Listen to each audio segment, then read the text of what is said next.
রহমতুল্লাহি বারাকাতু। আমি আজকে গরুর গোশের রেসিপি বানাবো। তো আশা করি বন্ধুরা তোমরা ভালো আছো, আমিও ভালো আছি।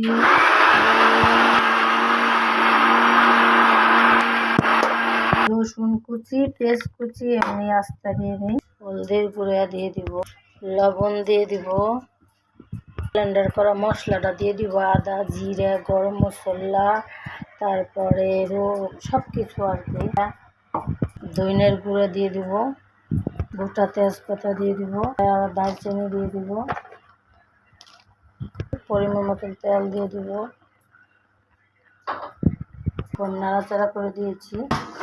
এখন আমি কিছুক্ষণ দিয়ে কষাবো ভালো করে। আজকে বাজার করে নিয়ে এসেছি, দেখো কতগুলো